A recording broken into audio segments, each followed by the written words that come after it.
Podcast, episode 1, presented by GL75 or GAMELADS75.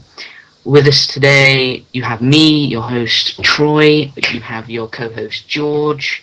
Hello, guys. We have Sam. Hello, everybody. And we have Dan. Hey, guys. Right, so I'm going to throw a topic out there straight away because I don't know what to talk about, which is, what is your game of the year and why, of this year?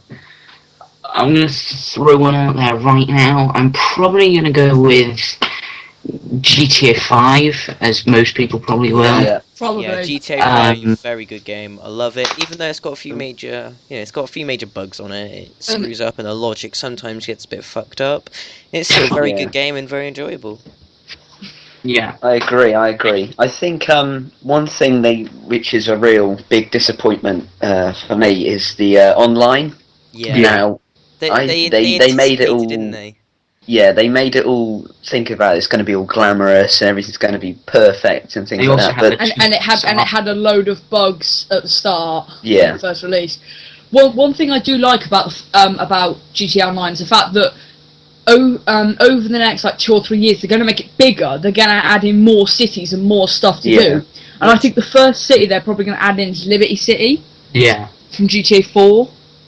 yeah, that would be a nice thing to see, like a remastered. Yeah. Because they cancelled the stimulus package for that $500,000 till the next update, because they're going to do one more update, which is creating your own racing maps and death matches. Stuff, yeah. Then they'll bring in the stimulus package, because they don't want $500,000 to come in and then there'll be like 1 billion bugs again, because so they want to just make sure it's all prepared and as of the release of it. I'm sort of guessing there is going to be some way of getting that $500,000 over and over again. Someone's going to find a way to do that. Yeah, probably. Yeah, there's always I mean, every time there's a new update that comes out, I mean, I've been looking on YouTube and there's always a way to get money infinitely. I mean, there's one recently where you go into a store, rob the cashier, go out, do something on the start menu, go back, and you can make loads of money from it. I think eventually they'll manage to get a way to solve the situation where you won't be able to get infinite money and things like that. But I think when they add more things in, you're going to see more bugs, because when you add more things in, not everything's going to be cleared up. So I think, unfortunately, there'll always be them kind of bugs where you'll get infinite money, infinite cars, things like that. I mean, I'm a bit disappointed that with the start of the online, where it came 2 weeks after, and it didn't really seem as if they were prepared for it. I mean, it sold like $1 billion. It got $1 billion in the first week of it being wasn't it published. like 25.3 million copies or something like that? It was something quite a big extraordinary. number.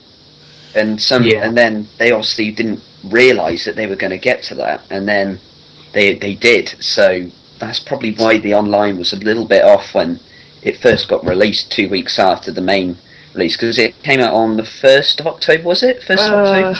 Yeah, I think it was. Yeah. I think it was the 1st of October, and I thought GTA Online was coming out on when you get the game. But now you think about it, it was kind of a good idea to put it up 2 weeks after, but they weren't prepared for it, which was a big disappointment, because I was because we were actually going to do a recording, weren't we, Troy, on GTA Online? Yeah. When it first came out, but none of us could get onto it, unfortunately, and none of us could create a private lobby, because everyone was trying to get into the servers, and the servers were crashing all the time, and the tutorial was just a complete mess. Thankfully, they've really sorted it out, and that's really good, but now they need to start looking at the more in-depth concepts of the multiplayer. I mean, I will say this, okay? You have got a kind of... Sorry. I think the word is sympathetic towards Rockstar. You've got to be kind of sympathetic towards them, because, I mean, they didn't expect that how their servers would react to over 50 million people would be trying to get onto GTA 5 Online at the same time. And I kind of think that because I think I'm right in saying this is their first online feature in any of their games. GTA 4 they had online, but it wasn't. Yeah, but it wasn't this level. expansive. No, it wasn't. No, you're right. But I think they will manage to sort it out eventually. Yeah, eventually. I mean, No, Dan, you go first. Okay, GTA 5 does have like other bugs, like the servers will just sometimes cut out when you're in the middle of a game, i.e. the saving will fail, just randomly says saving cannot be done because Rockstar servers are offline. And their servers come offline all the time, and it gets really annoying when you're in the middle of the game where you have to go, but eventually it just says you can't save. You gotta wait like an hour before you can save. And that just does get a bit annoying. I think something that they really should think about incorporating in not only this game but future games is actually having a main menu. Yes. So I think having a main menu would be a lot more quicker. I mean, you have for example, you have your story mode at the top, then you have your multiplayer, then you have your extras like your Xbox Live Marketplace or PlayStation Marketplace, and then other features underneath that, like settings, options, things like that, just so that it makes it a little bit more clearer and a little bit more precise on what you're actually trying to do in it. I mean, because you have to go through the process of going through your story mode, then you have to press start, go and select your character, go and do this and that, and it just is such a long-winded process, which really doesn't need to be long-winded. I know they haven't really been one for doing main menus, Rockstar, but I think if they really considered doing something like that, then you would be able to see a lot more of a better game, I think, just from adding that small feature in. Because they sort of did that by putting online in the load screen, but it glitched out, so you only see that online button for like half a second, then it goes, and you have to like press it as quickly as you can. Yeah. And if you miss it, you've got to wait like 20 minutes for story mode to load up, then you've got to wait another 20 minutes for a connected GTA Online, and then like half the time the Rockstar servers are offline, so you can't actually connect to either of them. And it just gets really frustrating, just like, oh my god, I just want to play the bloody game, just let me play it. Also, if you want to make a private server, you have to go all the way back to story mode. Yeah.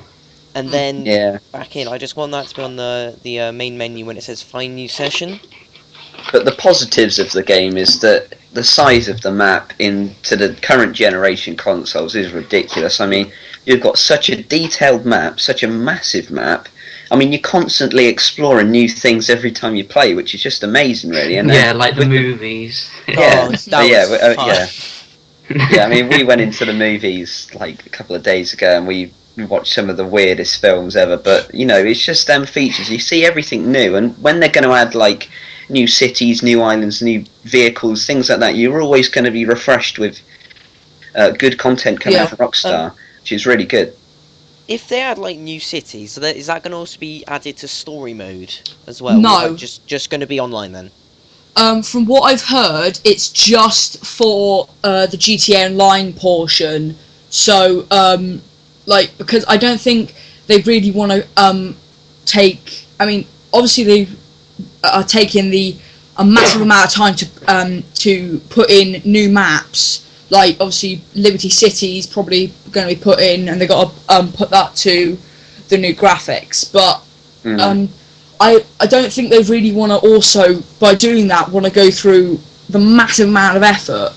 I mean, obviously, they want to put a lot of effort into the game, but going through it and putting so many quests and NPCs, or missions and NPCs and all that, I think it would just take up a lot of time when people would want them to just be running their servers to maximum performance. I think they may add I think you probably would be able to access the new features as as your Franklin, your Michael, and your Trevor. And I think they may put Strangers and Freaks missions in, but nothing like proper big missions like they were in GTA 5 Online. So I think they may add Strangers and Freaks missions, but I don't think they're going to go to town massively. But I think, like you said, Sam, they will mainly focus and prioritise the online performance with the new things they're adding in. I think that, when you're like on GTA Story, you're like driving around the road and then suddenly a random event would happen, like someone's car got stolen. I think they should put that in online, because not as like regular as it was on GTA Story, because you get that every time you go around a corner, but like every now and then, just to make it just a little bit more fun, just a bit more mysterious, you just something extra to do, really. instead of just trying to drive around, do missions and races and stuff. Yeah. There's some features they will add in, but I think it's generally quite good at the moment. It's like the bank heists. Apparently they're not adding them in until the next update as well, or something like that. It's because they didn't want to get people really rich straight away. Because I guess bank heists you're going to get a lot of money from them. Yeah. And I think, they'll probably do that when they add in, like, new houses and make things a lot more expensive. Because, like you said, Dan, when you do a bank heist, you're going to get a lot of money, depending on what bank you do. So, you're literally going to be one bank heist, you've bought everything in the game. Yeah. I hope they actually add in, like, proper houses, like, first floor. Not just apartments. Yeah, that would be really cool. Yeah, I think if they do that, then that would be pretty swish. I mean, it's good that they started involving the characters from the campaign and as well, like Trevor, you see him in there as well.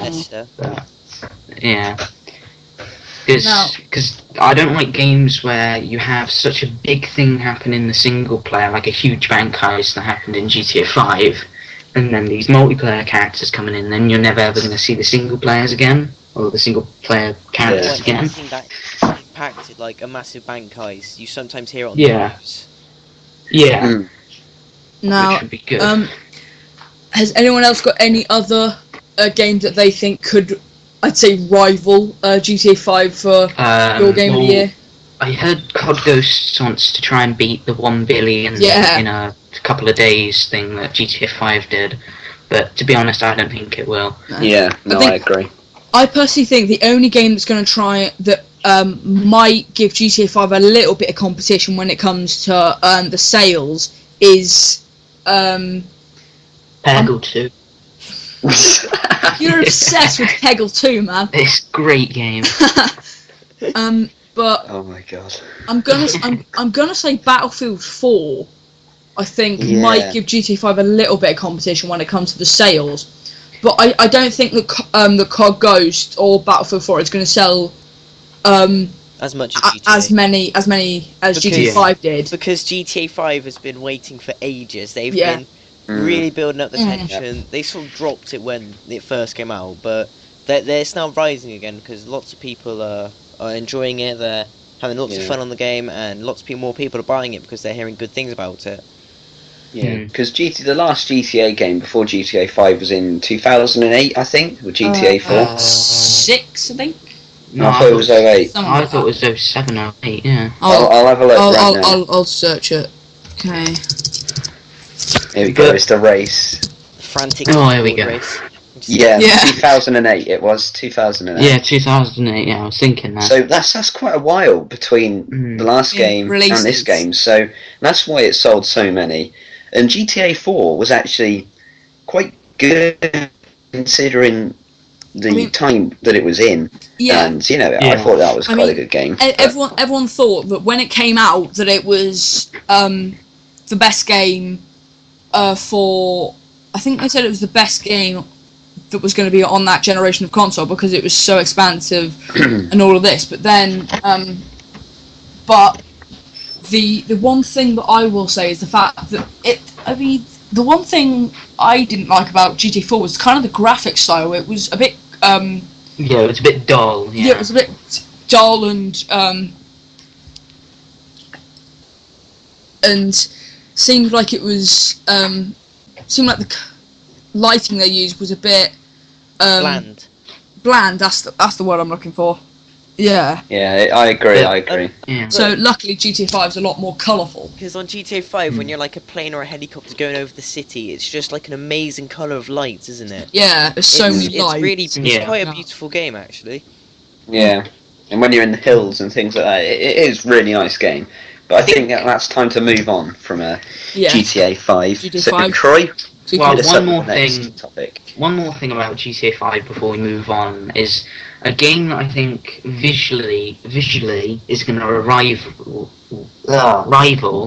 GTA 5 is I'm going for the Elder Scrolls Online because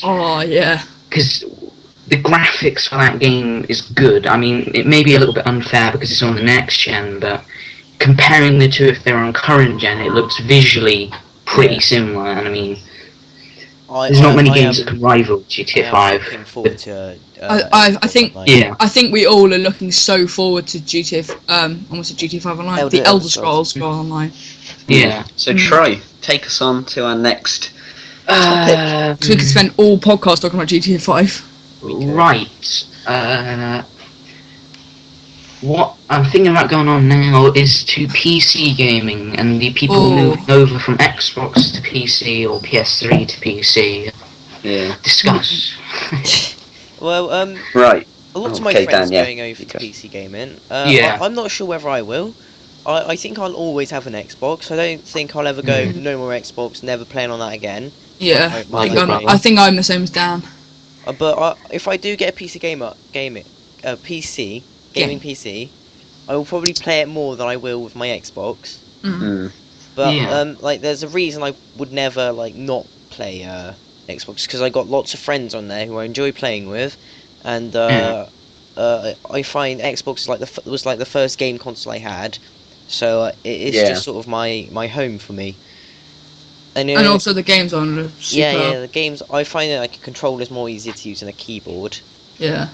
The controller's very comfortable for the Xbox. Yeah. Now, I'm completely different. Well, I'm like Dan, I will have an Xbox. I always have an Xbox, and I'll try and get the Xbox One. But my main priority at the moment is to switch over to PC. Now, I'm not going to buy a PC directly off Amazon like a already built one. I'm going to get parts myself, and then I'm going to send it to some IT blokes that I know that will build it for me.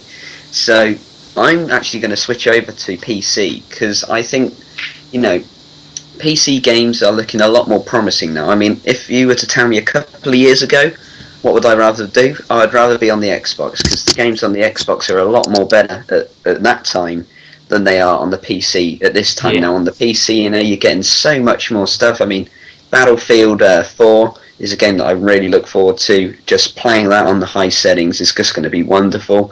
Also with PlanetSide 2 is another game that I really like. And I know that is coming out onto the PlayStation 4 when that arrives, but it's not going to be quite the same as it is on the PC, where you've got 3,000 people all fighting to take points and things like that. But I think just generally with PC, and you can update it regularly, so you can always stay up to date, whereas with the consoles you can't actually add many things to them to improve the performance. So whenever a console updates, you have to get the new console, whereas with the PC you can just add a graphics card, more RAM, more memory, a new CPU, things like that, all for about 200 quid and things like that.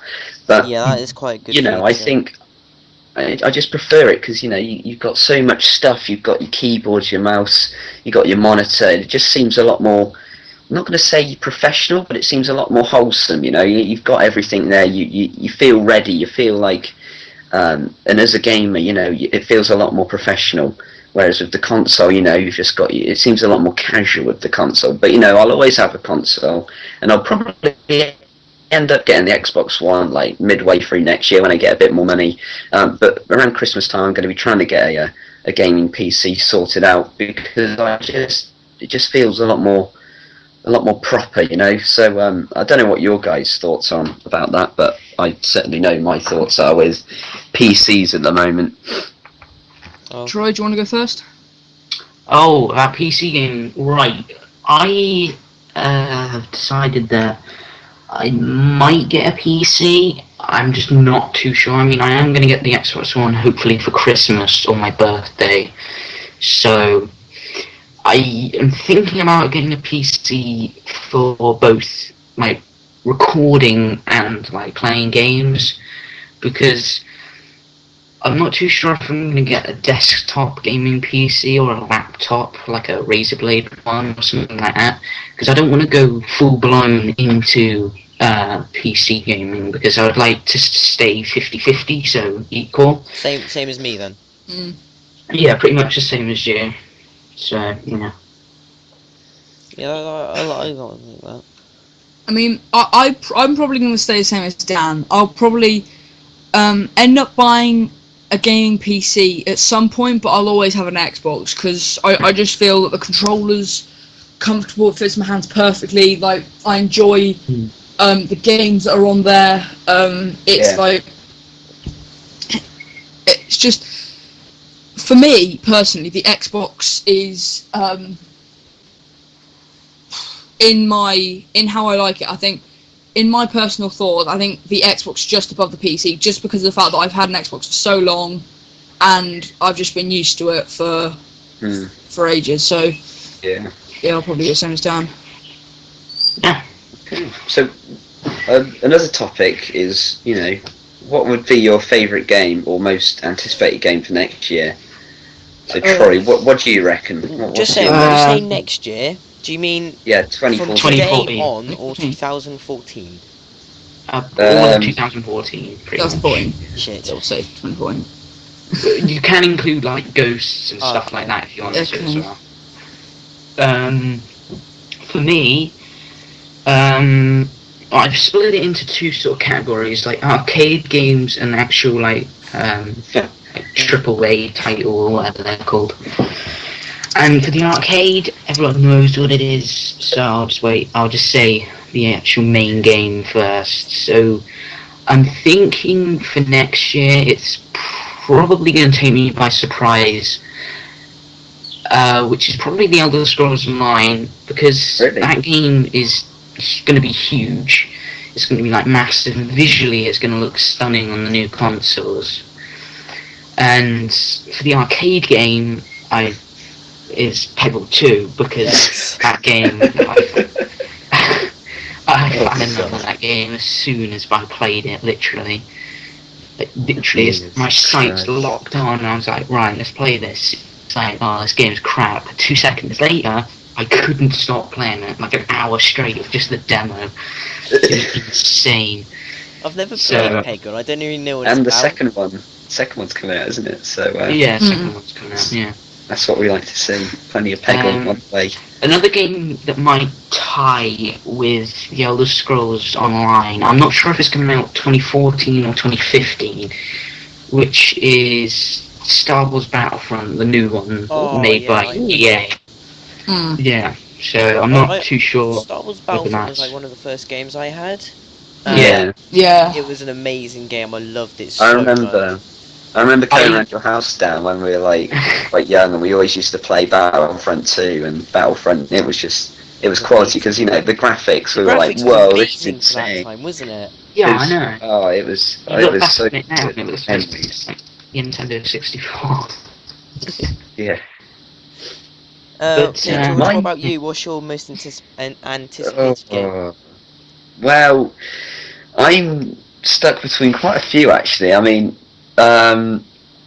certainly because I'm going to be on the PC next year for the majority. So the games I'm really looking forward to are Elder Scrolls Online, Battlefield 4. Yeah.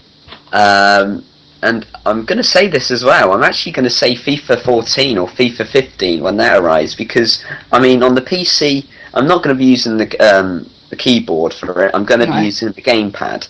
Now I'm going to start off with Elder Scrolls Online. Now Elder Scrolls Online is something, when it first got announced, I was like, whoa, I think it was like E3 a couple of years ago when it got announced, but I was just like, Jesus Christ. I looked at Skyrim and I saw this like amazing world and things like that where you got your magic and things like that, and I thought, right, putting this as an MMO, it's going to be like the map's going to be 10 times the scale, it's going to be 10 times the awesomeness because you got... Well, it goes over Tamriel, Skyrim, it's all of like it, all of Tamriel. It goes over the whole, so that's something I'm really looking forward to. I mean, I think, Dan, you're probably going to be playing that with me a lot on the PC. I love the Skyrim series. You got me into Skyrim like when you were Oblivion. Yeah. So it's thanks to you. I love Skyrim. Yeah.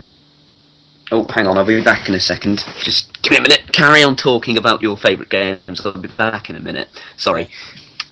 Okay, Sam, what's your most anticipated game? Oh, it's a bit difficult for me because I'm stuck between a couple of games. A bit like George, FIFA 15 and Battlefield 4. Right. And like the rest of you, the Elder Scrolls Online. But I've got two other games that I'm really quite excited for. Titanfall, Right. I'm excited for, because that just looks like an amazing game. And I'm going to say DayZ standalone when that eventually comes out, because I think it's going to be more expansive. For PC and Xbox, or is it just PC? I think it's just PC, I think they might eventually expand it to PS4. Yeah, because the developer, his nickname's Rocket, or Dean Hall, that's his real name. He said if it sells really well on the PC, the standalone, they will move on to consoles if they can. So, yeah. Okay. Oh, I suppose it's Time same mine then. Yes, it is. Oh, wait. Yeah. Oh, okay.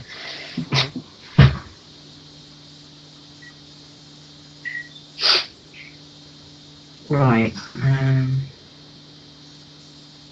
Wait, Dan, is it your turn or was it Sam's turn? Sorry don't about mind. that. My anticipated game, no one said this yet, but I wouldn't really be surprised none of you do, because you're not really all fans of it, but Call of Duty Ghosts. Pre-ordered it in June, because I really wanted it. It looks good. Yeah, I pre-ordered it, so... Yeah, I know you have, but I'm not actually pre-ordering it for the multiplayer. I'm actually pre-ordering it for campaign, because I think the campaign looks quite good in that game. Because you're much more stealthy, which I quite like being stealthy, even though I'm not amazing at it. Bit of an assassin. It just looks like a really good campaign from the pictures. People are like, oh wow, it's got a dog in it as a main character. Well, it's gonna be great, isn't it? But so it's got a dog. Wow. It doesn't matter, does it? It's a dog. I don't really know why people are getting a bit, mad over it. It's not gonna change it much, but I think it looks an amazing game, and it's gonna definitely have potential. And I think that's it. Also, Battlefield 4. I won't be getting it, but my brother I will, as you know. Yeah. And I will as well. Yeah, I'll probably I'll definitely be watching him play it, because it looks a great game from what I can see, and I'll try and play it. He probably won't ever let me play it, but who cares? I can watch him. Yeah, those are my two. Plus Elder Scrolls Online, as George said earlier. I love the Elder Scrolls series. I've only ever played Skyrim, unfortunately, but I'd love to play the others because they sound amazing. And that's about it for me. Because Watch Dogs. Yeah, that's wait, Watch Dogs got cancelled. I know it got put back. Pushed back, till, what was it? Yeah. Was it May or something? March. May or March, I think. Yeah, March or something. Yeah. Which isn't it because they the developers couldn't finish it in time or something, so they decided to put it back. No, I think. Yeah. What I read was being. Sorry. No, you carry on, Sam. Okay. What I read was that they need more time to finish aspects of it. From what I read, they've finished the actual hacking aspects. Right. And there's 2 or 3 more elements. It didn't specify it in the article I read, but there's 2 or 3 more elements that they haven't completely finished. So they need that extra time to just complete them, and then they can push the game out. Right. I just hope it's not going to be GTA 5 was where they pushed it back. And then pushed it back again. Yeah, they pushed it back again, and then it sort of became a bit of disappointment because we were getting more and more tense than the final outcome. If it came out like that when they said it would have been fine, but because we'd been waiting so long, we thought it'd be just amazing. But because they'd pushed it back so much but didn't do much improvements to it, sort of just ruined the aspect of it. Yeah. I mean, because I think there was something with pre-ordering, because I don't know if they had to cancel the pre-orders or you could choose a different game, because on the game website they did bundles with the Xbox One and the PS4 to come with Watch Dogs, but I don't know what's happening with that now, if the bundles or if you're going to have to choose a new game, or you're going to have to completely get your money back and then pre-order it again or something like that. I don't know. Also, boys, there's one thing I have thought of actually, is what if Ubisoft pushed the game back to not only give the developers more time to finish it, but also to actually, so it doesn't cross over with Assassin's Creed 4 Black Flag, because that comes out tomorrow, and I don't think Ubisoft exactly want it to to intertwine in the same like 2 or 3 months. Oh, it comes out tomorrow, really? Yeah, it comes out tomorrow. I just looked on the game website and it comes out tomorrow. Oh, that's pretty cool. I don't know. That's a game that I'll probably be getting for Christmas on the Xbox One. That game looks pretty good as well. Yeah, Assassin's Creed 4 for the win. Yeah. But, yeah, so... Just gonna ask now, if you were gonna get one, would you get Xbox One or PS4? Troy. Sam, you go for it. Okay. Yeah, okay. I'm going for the Xbox One. I mean, I've always been an Xbox fan, but I did start out with a PlayStation. That was my first ever console. Yeah. What was PlayStation 1, and then I got a PlayStation 2, then I got an Xbox, and then Xbox 360. Okay. And, yeah. Learn something new every day. Yeah. I mean, I'm the same as Troy. I mean, I started with an original PlayStation and went to a PlayStation 2. Didn't know which console to get. Then all my mates had an Xbox 360. Ended up getting that, and then I just enjoyed that. So just because of how long I've had an Xbox 360 and how much fun I've had with it, I'll get the Xbox One. Sure. Yeah, I'd like both. I know we'd all want both, but I would like both just because Xbox One, because it does have good features on it, and I've always been an Xbox person, so that's the reason why I've never had a PlayStation. Yeah. I've always had Xbox, and this is strange, but I've had the same Xbox for 5 years. My Xbox survived for 5 years. Yeah, mine survived for 4 years, and then the laser inside of it just broke and like died. Yeah. But people are always like, oh, my PS3 died at 2 years, my Xbox died at 3 years. Yes, because you're not looking after it properly. You should. Yeah. Yeah. I mean, the amount of times I've punched my Xbox 360. Same. I think that's what keeps it alive.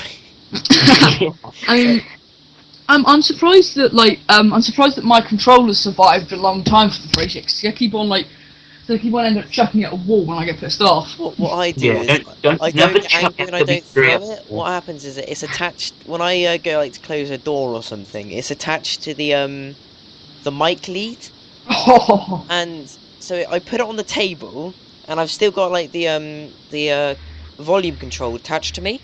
So I move across the room to go close the door, and it pulls it off the table. And it usually takes about 5 other stuff with it, so it just goes crashing to the floor.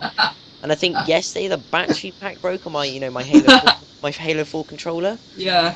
So if I put it too hard on the table, it just disconnects the controller, which is a bit annoying, but I can live with that.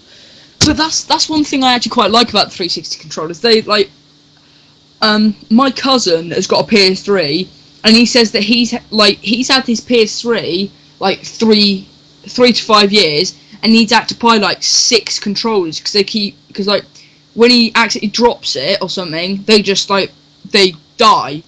And that's one thing I like about the 360 controllers. They seem to last quite a long time. They're a bit more bulky. Yeah. Yeah. They got more plastic in it, just so it can be held together better.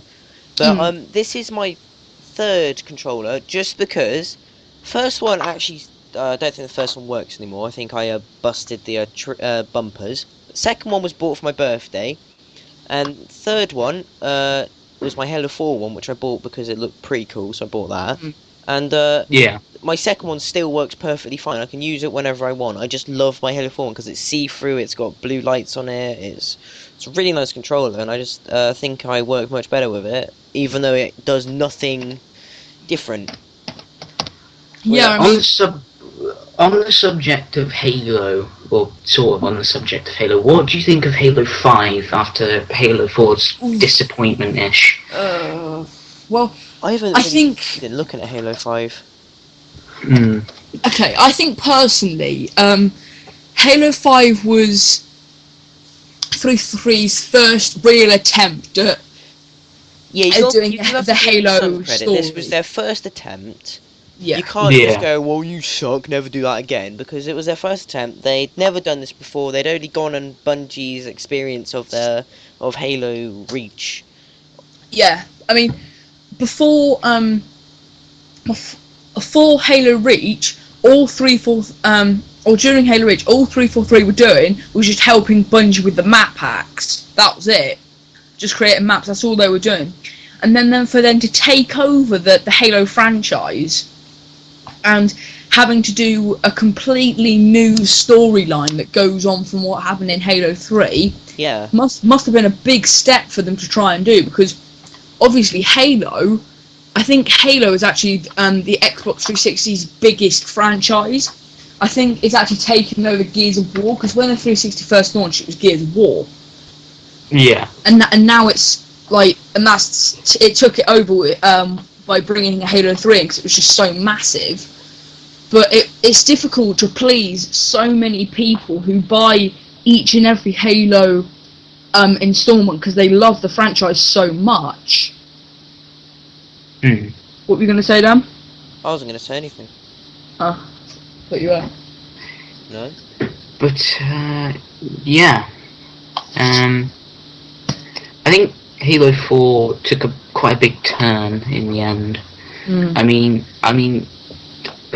fair enough, the 343 is their first official game, not including the anniversary of Halo 1. Yeah, because that was all they had to do was just remaster that, put new graphics on it, and pretty much just do. All they had to do was just remaster the maps in the campaign and put a couple of Easter eggs in it. Yeah.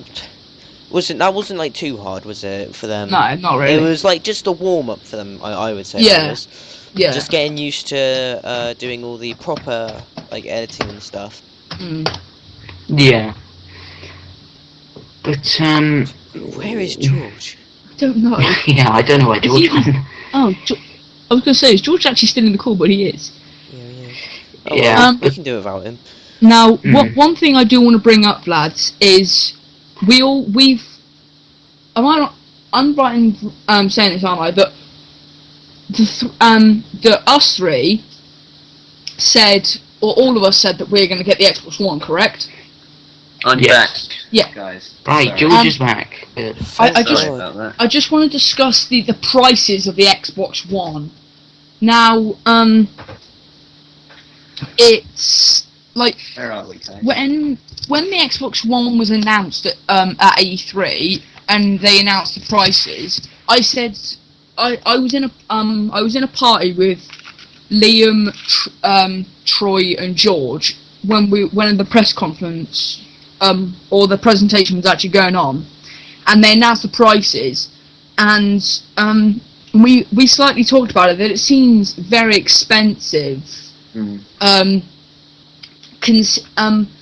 And I honestly think that what they might do is, because they've gone back so much on how much in terms of what the, here we go, I've got the prices here. So the is that it? I think that's it. I think I've got the prices right here. The Xbox One console with Kinect is £429. Pounds. Now, what I think they might do is do a version of the Xbox without the Kinect, so they can drop the price down to £300 to try and compete with the PlayStation, because the PlayStation doesn't have the PlayStation Eye camera with it. Yeah, that's one of the reasons the Xbox One's more expensive, is because it actually comes with Kinect. Yeah. Which is usually worth £100 and something on its own. Yeah, something like that. I just realised my light's on. Yeah, that's true. I mean, I guess we're talking about consoles, the next-gen consoles here. Well, we're talking about the price of the Xbox One. Right, yeah.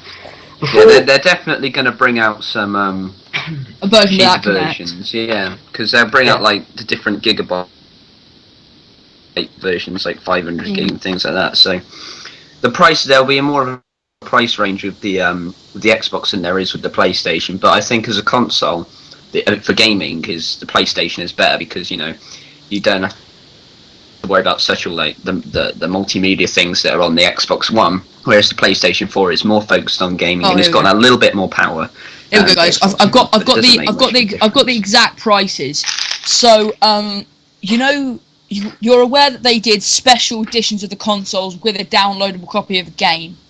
Yeah. Now, when it comes with Call of Duty Ghosts, it's £459.99. Standalone is £430. With FIFA 14 download, it's £449.99. With Forza 5, £429.99. So the same price as a normal console.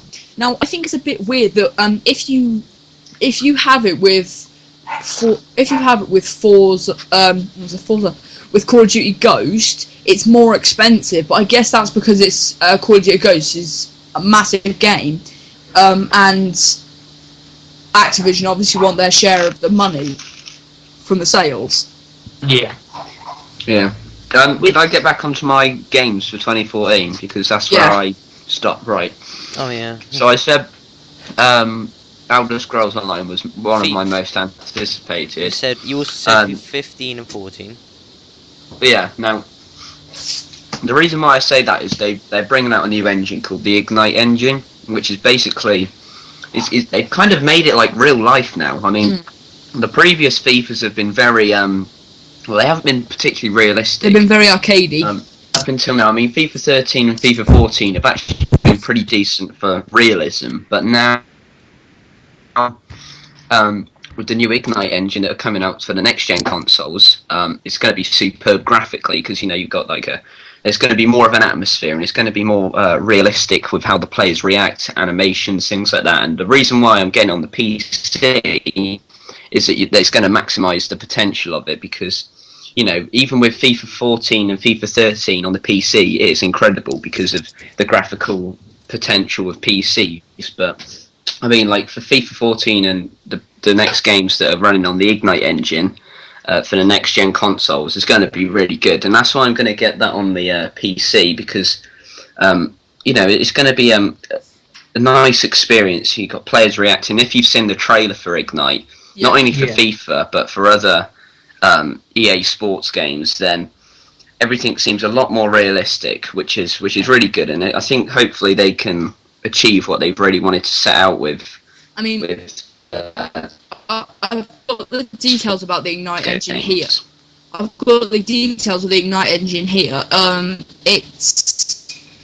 It's for Xbox One and PlayStation 4, and I'm guessing also PC, but it doesn't list it here. It's Madden NFL 25 and NBA Live 14.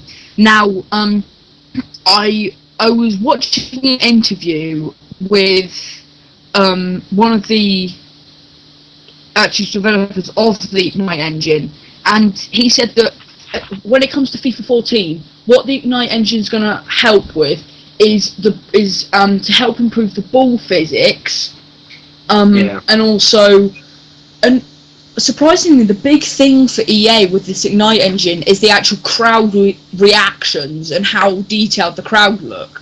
Because over the past few years, George, and you know this, we both know this, the actual crowds have been horribly detailed. Yeah, they've been terrible. Bad. They're really bad. But with the Ignite engine, for some reason, FIFA 14, what EA are mainly going for is how the crowd look and react to different things. And there'll be like different things being held up by the crowd members and all that kind of thing, just because of this Ignite engine for the Xbox One, PS4 and PC. Yeah. Now, my next game, my final game that I'm most anticipated for the 2014 is Battlefield 4. Now, Battlefield 4 is quite incredible what they're actually doing with that. I mean, the destruction, the dynamics of the map, is quite spectacular. Even with the current gen consoles, they're managing to put stuff like that in, which is pretty nuts. So that's something I'm really looking forward to, is that the dynamics of the map. Also, the visually parts of Battlefield 4 with the new Frostbite engine they're using is again very good. And you know the number of people you can have on the server is going to be nuts as well. So that's a game that I'm really looking forward to, and I think it will actually outsell Ghosts this year, because I think the bubble has burst for Call of Duty now. I think everyone's got a little bit bored. They're not really changing that much. I mean, the massive feature there is moving fish. Wow, moving fish. That's quite incredible, isn't it? I mean, it's not. Why do you think that's the most best feature? What, the movable fish? The fish? Yeah. It's a bit sarcastic, but I mean the dynamics. When they did say it in a sarcastic way, in a bit of a jokey way. Yeah, but I think the dynamics of COD maps aren't as detailed as Battlefield maps. I mean, there are dynamics in that, but it's not as much as Battlefield's, where you know. It's not like timed events like we're in Call of Duty. I think they're actually edging away from timed events now, but they're actually incorporating people. But in Battlefield, it's not timed events. It's completely up to you to choose what happens. But that's a game I'm really looking forward to. Is Battlefield. But with Battlefield, there's only one bad thing with it. The campaigns are usually pretty crap. Yeah. A lot of shooters are pretty crap at campaigns, to be honest. I mean, one thing that I will say is, George already said it. I mean, like when Activision Infinity Ward are saying, "Oh, the big feature for Call of Duty Ghosts this year is dynamic maps where you can destroy certain parts of it," and I thought when I first heard this, hang on a minute, you're doing something in this year's game. The Battlefield have been doing better for years now. Yeah. No, they were saying that as like a way of there's something new that they haven't tried before, and they're going to try out now, and they're going to see how it goes. If it goes well, they'll add it in again. If it doesn't, they'll just forget about it and go back to regular Call of Duty. But yeah, it is a bit stupid how they're sort of they are saying it like, oh, we've just sort of invented something new that no one else has done. Oh wait. Yeah. Your biggest rival's been doing it for ages. Yeah. But anyway. I think what they thought was, you know what, I think we should try this out. Battlefield is getting tons of people playing it. I think maybe we've got to find out their secrets. So they probably think that this is one of their secrets, which it probably is, because it's really sick. And so they're adding that in. But both games are now adding in dynamic maps, which none other game has done before, where the whole map changes, not just parts of it, like a building blow up. Where like in Battlefield 4, a building will fall down, and a tsunami will come in, and in not Black Ops 2, Call of Duty Ghosts, the whole map is one skyscraper, and through the whole map it's just falling down slowly. So they've both added that in. I mean, which is quite good, and I'm going to quite enjoy both of those aspects. I mean, I think the reason that possibly Infinity Ward added this is that Activision told them, look, Battlefield is taking the piss out of us. A massive amount of our it's taking a massive amount of our fans and our players and taking them over to Battlefield because they've got something we don't, destructibility. Let's put a minor part of that in so it doesn't seem like we're copying Battlefield and try and get those fans back. But Sam, you can't really say it's copying Battlefield because lots and lots and lots of games have that. Yeah. So it's not copying Battlefield. I don't even think Battlefield were the first people to have dynamic map. I'm pretty sure there was a game before it, not too long before, and I don't think Battlefield copied them, but they just sorted out the sort of day and they got out first. Yeah. I don't think it is actually Battlefield's or whatever. I can't remember what Battlefield is now. It's EA. Yeah. I don't think it was actually their idea. I'm not saying that the Battlefield didn't copy it from someone else. I'm just saying that Activision told Infinity Ward to take a minor part of it to get fans back from Battlefield. Yeah, I do think it's a good idea because to make a game better, you do have to use other games' ideas. It's how sort of the gaming world works. Yeah. You can never have a game that's completely its own idea that hasn't been copied out of anywhere. It you're right. doesn't exist. All right. So, anything else, Troy? Going back onto consoles for a couple of seconds, I'm gonna put this link in this side chat thing, which is how people are already coming up with ideas for custom controllers. Which towards the end of the Xbox 360, custom controllers were becoming really big. If you look at the link, that's got a load of Xbox One designs, and they look really good. And I just thought I'd throw that in there. I'm just looking at the PS4 ones because that's what it's got. Oh my god, they do.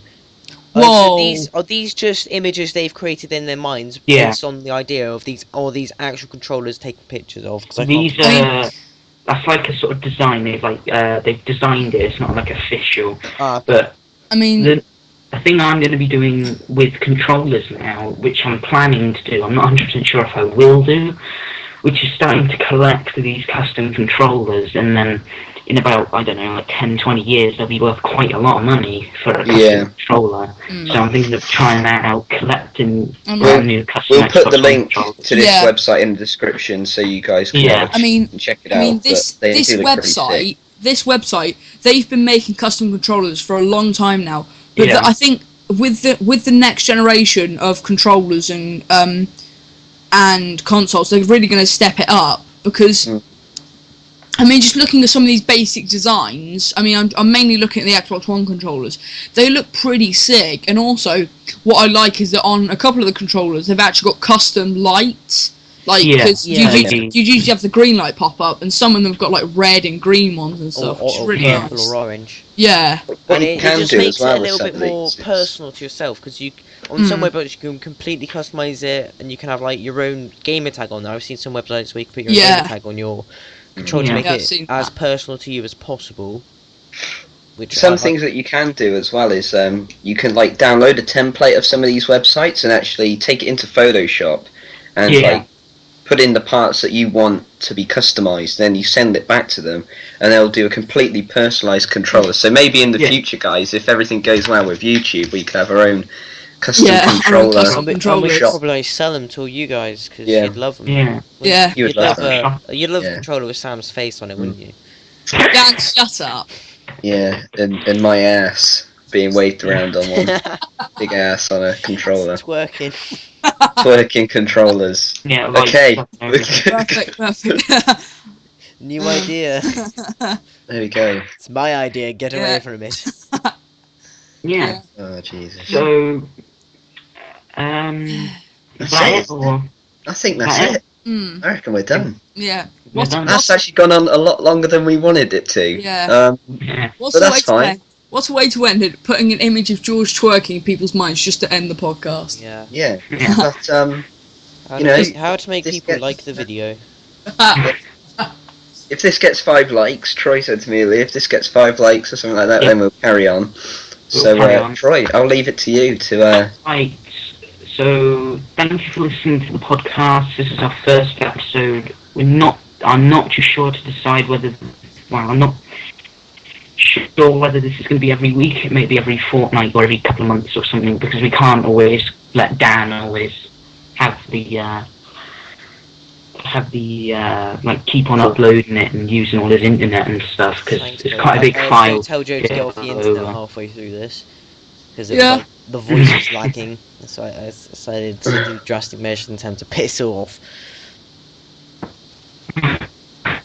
Yeah. So thank you for listening to our podcast. Hopefully you enjoyed it. And see you in the next episode. Hopefully. See you guys. See you guys. Bye. Oh, lovely. We done? Lovely jubbly. Cool. Yeah. Fuck. Yeah. Yeah, I'll join in. For ages.